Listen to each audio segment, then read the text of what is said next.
sahabat belajar, bagaimana kabarnya? Semoga sehat dan masih tetap semangat ya. Sahabat belajar, tahu tidak bagaimana sih sejarah peradaban kehidupan manusia?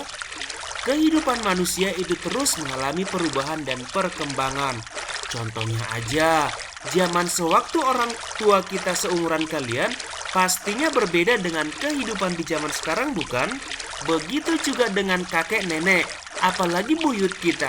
Nah, kira-kira bagaimana ya awal babak kehidupan manusia dahulu? Biar tidak penasaran, kita bahas yuk pembabakan zaman praaksara. Untuk selanjutnya kita akan belajar periodisasi masa praaksara. Oke, yang pertama yang kita bahas adalah periodisasi secara geologis.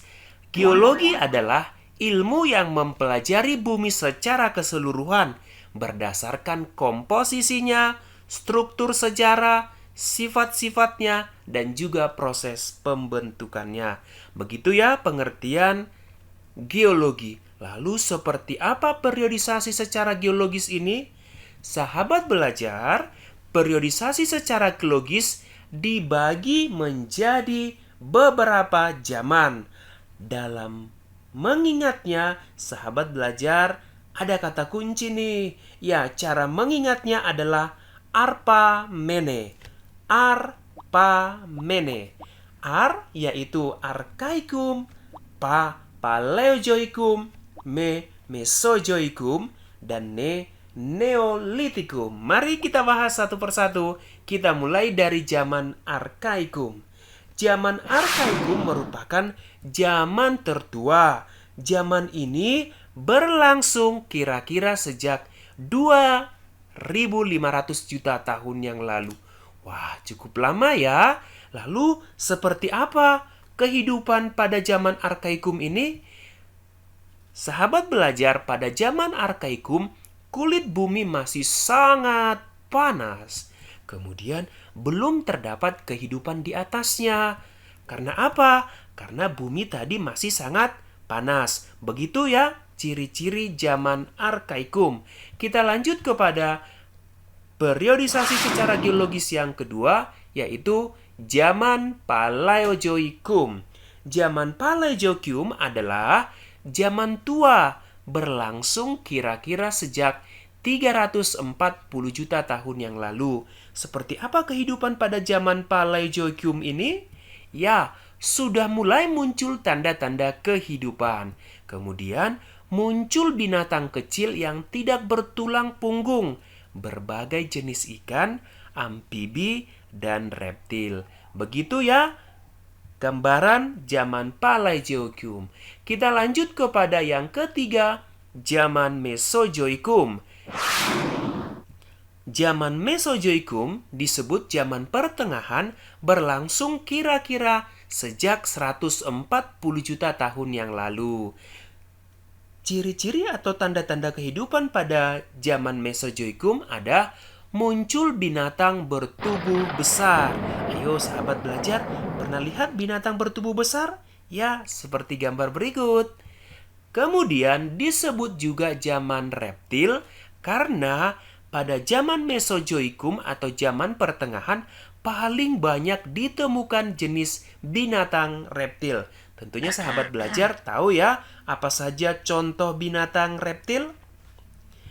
Oke, kita lanjut kepada periodisasi secara geologis yang keempat adalah Neozoikum. Oke, sahabat belajar, zaman Neozoikum disebut juga zaman kehidupan baru. Neo itu artinya baru ya. Berlangsung kira-kira 60 juta tahun yang lalu. Zaman ini dibagi dua. Yang pertama ada zaman tertier. Pada zaman tertier, jenis-jenis reptil besar mulai punah. Kemudian, bumi dikuasai oleh hewan-hewan besar menyusui. Contohnya nih, ada gajah purba atau Mammuthus.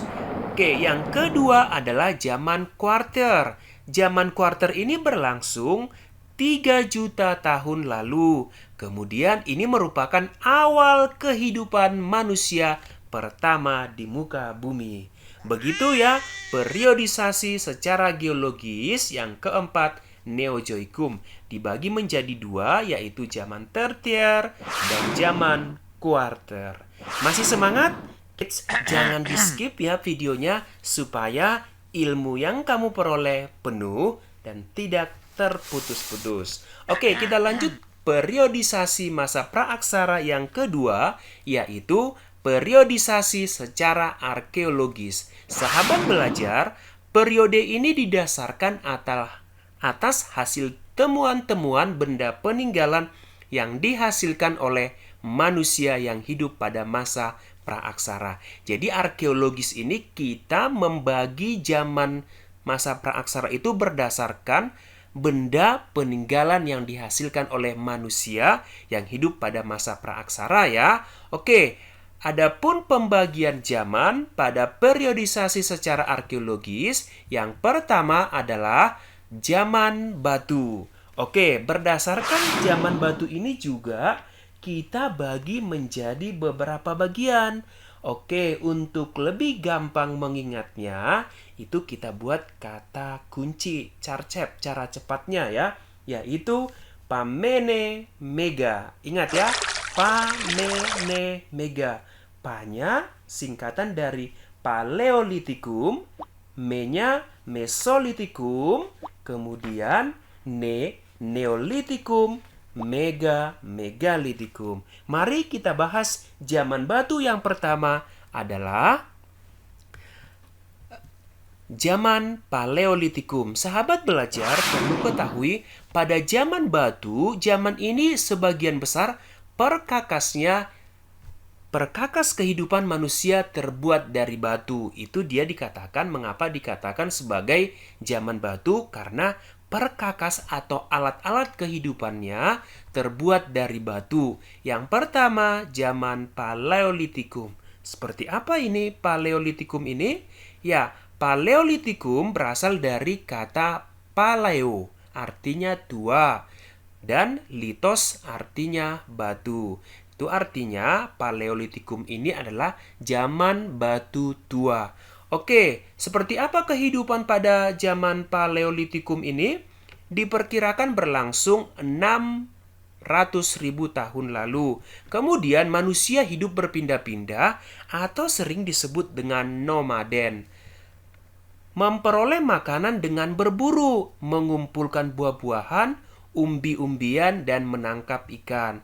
Kemudian pada zaman Paleolitikum ini, alat yang digunakan terbuat dari batu namun masih sangat kasar dan belum diasah. Jadi pada zaman ini belum ada pengetahuan bagaimana cara mengasah atau menghaluskan batu-batu yang digunakan.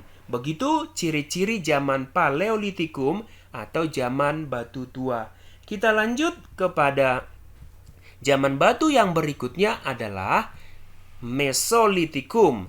Mesolitikum atau sering disebut dengan batu tengah ya.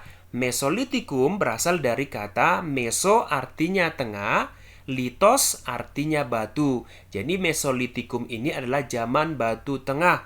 Seperti apa kehidupan pada zaman Mesolitikum? Yang pertama, manusia sudah ada yang hidup menetap. Berbeda tadi dengan zaman Paleolitikum. Kalau Paleolitikum masih hidup berpindah-pindah. Oke, kebudayaan Kojoken Mondinger dan Abrysosroce ini kita kenal dalam zaman Batu Tengah. Seperti apa ini kebudayaan Joken Mondinger dan Abrysosroce ini? Ya, sahabat belajar, Joken Mondinger itu berasal dari bahasa Denmark yang artinya dapur. Joken itu artinya dapur, kemudian moding itu artinya sampah. Oke, Kojomodinger ini adalah timbunan kulit kerang dan siput yang menggunung dan sudah menjadi fosil. Begitu budaya Joken Modinger. Jadi ini ada kita lihat dari sampah dapurnya yang terdiri dari timbunan kulit kerang dan siput yang sudah menggunung. Begitu ya mengenai Joken Modinger. Kemudian, ini ditemukan di sepanjang pantai timur Sumatera, yakni antara Langsa dan Medan. Itu ditemukannya Joken-Modinger tersebut. Kita lanjut periodisasi secara arkeologis zaman batu, yaitu zaman batu baru atau Neolitikum. Neolitikum berasal dari kata neo yang artinya baru atau new ya. Litos artinya batu. Jadi Neolitikum ini adalah zaman batu baru. Seperti apa ya kira-kira kehidupan pada zaman batu baru ini? Ya, manusia sudah mulai hidup menetap, ya, mampu menghasilkan bahan makanan sendiri. Jadi pada zaman batu baru ini manusia sudah mampu menghasilkan bahan makanan sendiri. Kebudayaannya berupa kapak persegi dan kapak lonjong. Sudah ada terdapat perhiasan, gerabah, dan pakaian walaupun masih sangat sederhana. Begitu ya mengenai zaman batu Neolitikum. Kita lanjut zaman batu berikutnya adalah zaman batu megalitik atau zaman batu besar. Mengapa ya dikatakan zaman batu besar? Ya, sebelumnya megalitik ini berasal dari kata mega artinya besar, litos artinya baru. Pendirian bangunan dari batu berukuran besar. Jadi itu dia kenapa dikatakan sebagai zaman batu besar. Karena bangunannya sudah terbuat dari batu yang berukuran besar ya. Oke, berhubungan dengan pemujaan roh nenek moyang. Jadi bangunan yang didirikan dari batu besar itu ada hubungannya dengan pemujaan roh nenek moyang. Oke, sahabat belajar, dalam Mesolitikum kita juga mengenal budaya Abris Sosroche. Seperti apa ya Abris Sosroche ini? Apakah ini saus? Tentu tidak ya. Ya, Abris Sosroche berasal dari 3 kata, yaitu Abris artinya tinggal, Sos artinya dalam, dan Roche artinya gua.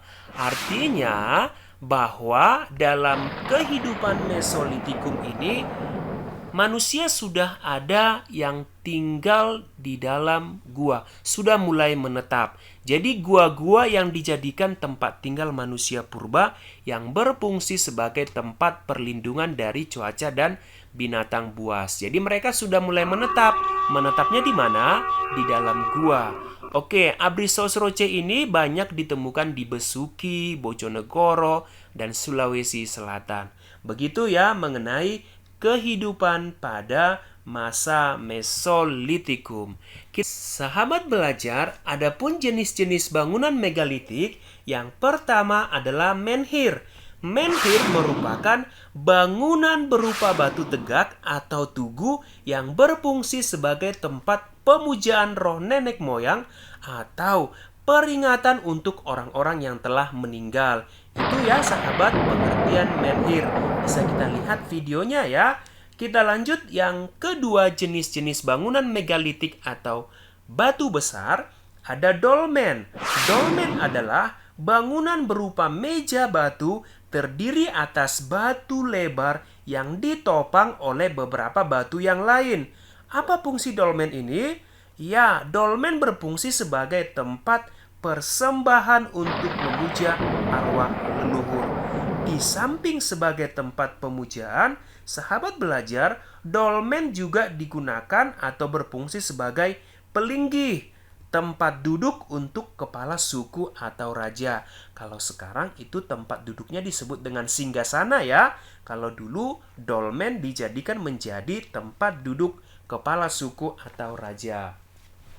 Kemudian yang ketiga adalah kubur peti batu. Kubur peti batu adalah tempat menyimpan mayat.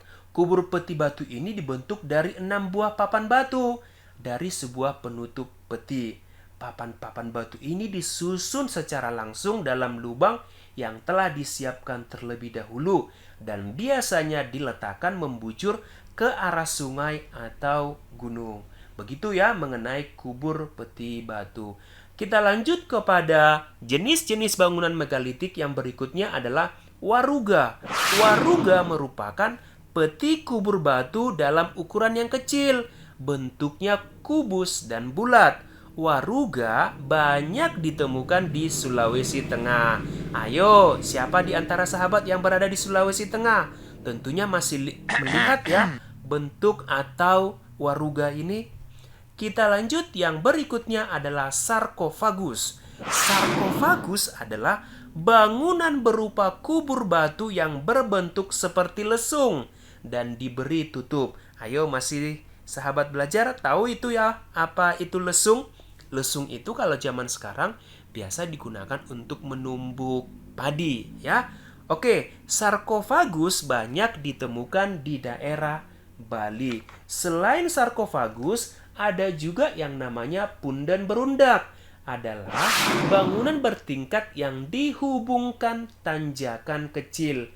Pundan berundak berfungsi sebagai tempat pemujaan terhadap roh nenek moyang. Kemudian pada zaman megalitik banyak juga ditemukan patung, tentunya masih sederhana ya, belum seperti zaman sekarang.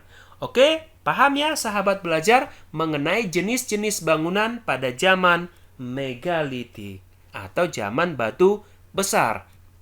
Untuk selanjutnya kita akan bahas periodisasi secara arkeologis yang kedua, yaitu zaman logam. Sahabat belajar, zaman logam ini zaman di mana manusia selain menggunakan batu, manusia juga menggunakan alat-alat kehidupan dari logam.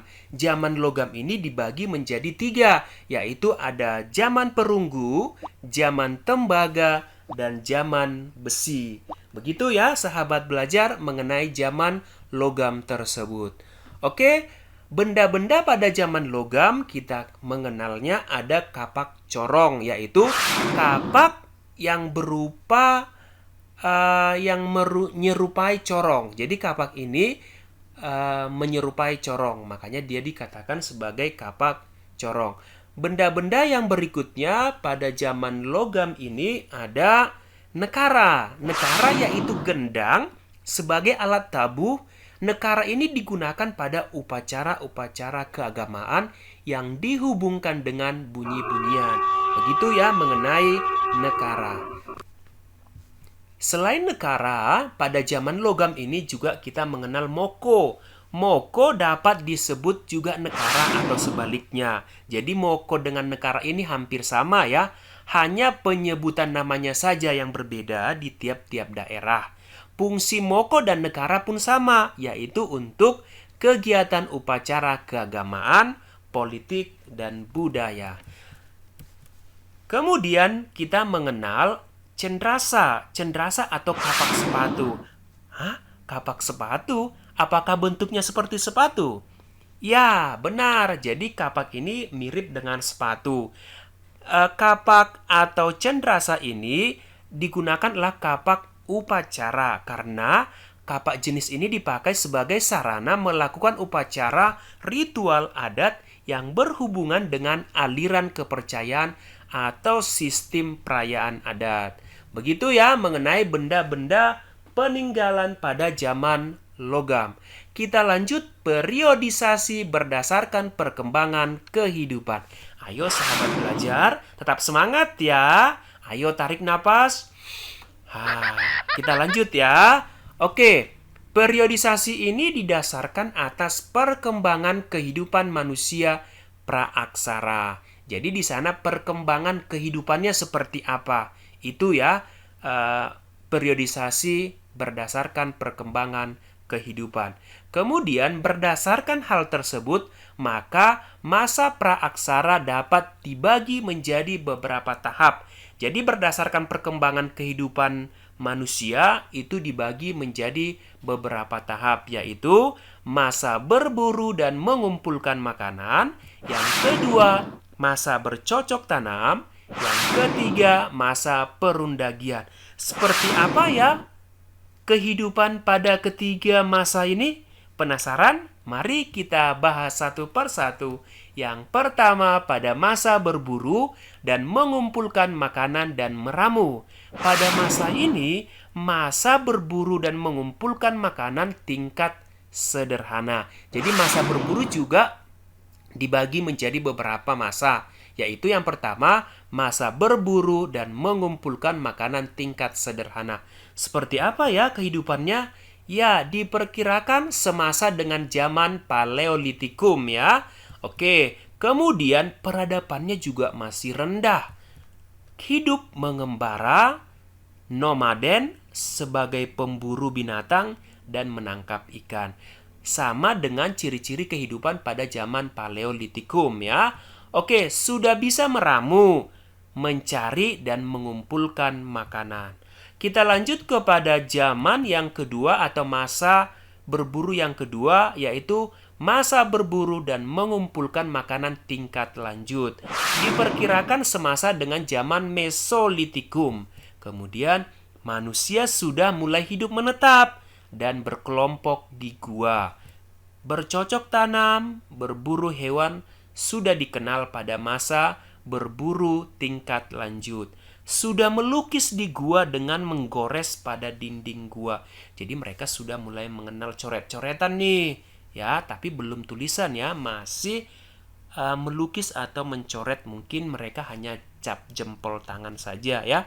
Sudah dapat membuat alat berupa kapak, alat tulang sampung. Oke, kita lanjut kepada zaman atau masa bercocok tanam. Semasa dengan Neolitikum, kemudian mengolah alam, mengembangbiakkan ternak, mereka sudah mampu ya. Kemudian hidupnya juga sudah menetap. Sudah ada perdagangan walaupun perdagangannya masih hanya sebatas barter. Barter ini ingat ya, ini dari sisi ekonominya. Jadi barter ini masih hanya tukar menukar barang dengan barang. Begitu ya pada masa bercocok tanam. Sudah membentuk perkampungan dan dipimpin oleh kepala kampung. Jadi dari sosialnya mereka sudah membentuk perkampungan dan sudah dipimpin oleh kepala kampung. Sudah ada pembagian tugas antara pria dan wanita. Wah, seperti apa pembagian tugasnya kira-kira pada masa ini ya?